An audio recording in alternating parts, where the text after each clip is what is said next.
And so I've selected Jude 20 as the foundation, the key verse for this series. Jude 20, if you'd look at it with me.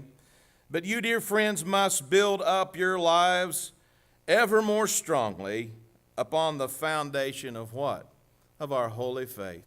Faith is the starting point. Faith is the foundation to build a good life. No one can please God without what? Faith. No one can please God without faith, for whoever comes to God must have faith that God exists and rewards those who seek Him. Faith is what pleases God.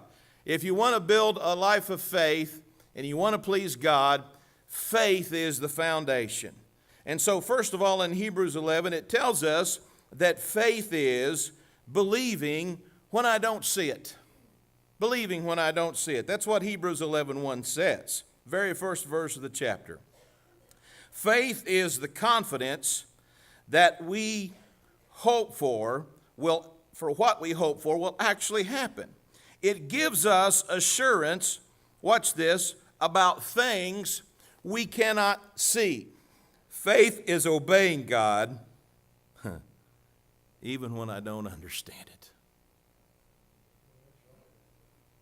Has God ever asked you to do something you just shook your head and say, Lord, you must have the wrong person? Look at verse 7. It was by faith that Noah built a large boat to save his family from the flood. He obeyed God, who warned him about things, watch this, that had never happened. Now try to imagine the faith that Noah had to muster to be obedient to God. We can't even begin to imagine the faith that it took for Noah to obey God under these circumstances. There had never been a flood. It was by faith that Abraham obeyed when God called him to leave home and go to another land that God would give him as his inheritance. And watch this. He went without knowing where he was going. Faith is believing what you can't see. It's obeying God when you don't understand. And third, sometimes it's giving even when you don't have it to give. Faith is persevering when you don't feel like it. The problem with many of us is that in trying times, we just quit trying. Faith gives us the ability to persevere, to keep trying, to reach up, to grab the hand of God, to grant us the strength that we need to follow through. Look at the example of Moses in Hebrews 11:24. By faith, Moses, when he had grown up, refused to be known as the son of Pharaoh's daughter. He chose to be mistreated along with the people of God rather than to enjoy the fleeting pleasures of sin. He regarded disgrace for the sake of Christ as of greater value than the treasures of Egypt, because he was looking ahead to his reward. By faith, he left Egypt, not fearing the king's anger.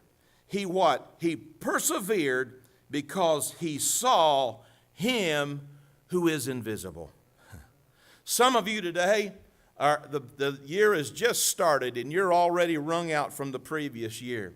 You're tired, you're weary, you're worn out.